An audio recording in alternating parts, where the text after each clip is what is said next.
প্রিয় দর্শক, ডোনাল্ড ট্রাম্পের মাথা একদম নষ্ট হয়ে গেছে। সে একবার বলছে যে যুদ্ধ থামাবে, আবার যুদ্ধ কিভাবে থামাতে হবে সেটা নিয়ে আলোচনা করছে, সাংবাদিকদের বলছে যে খুব শীঘ্রই যুদ্ধ থেমে যাচ্ছে, এক সপ্তাহের মধ্যে থেমে যাচ্ছে। আবার উল্টো দিকে ইরানিদেরকে মানে একের পরে আঘাত করছে এবং হুমকিও দিচ্ছে, যদি হরমুজ প্রণালী বন্ধ করা হয় তাহলে সে এমন আঘাত আনবে যেটা একেবারে তছনছ করে দেবে। এবং ইতিমধ্যে সে দাবি করেছে যে ইরানিদেরকে সে একেবারে তছনছ করে দিয়েছে, মানে এটা তার দাবি। কিন্তু ইরান, এবং সে বলছে যে যেখানে তাদের মিসাইল তৈরি হয়, ড্রোন তৈরি হয়, সেটাও নাকি সে ধ্বংস করে দিয়েছে 90%। এখন মাত্র 10% সক্ষমতা আছে, এটা সে বলছে।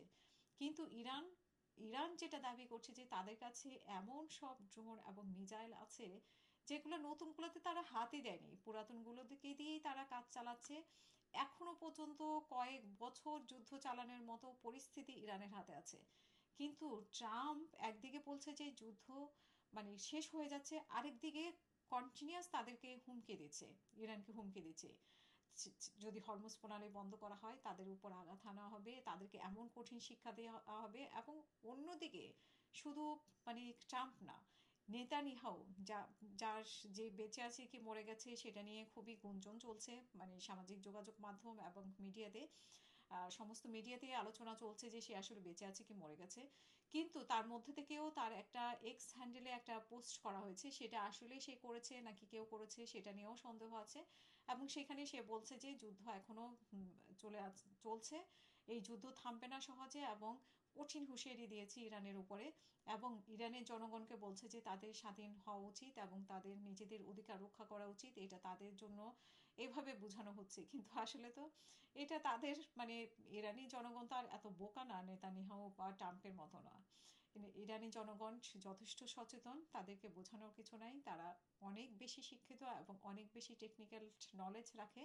সো তাদেরকে এসব বলে কোনো লাভ নেই। কিন্তু নেতানিয়াহু বলছে যে এই অবস্থা চলতে থাকবে এবং এটা কঠিন কঠিন পরিস্থিতিতে যাবে।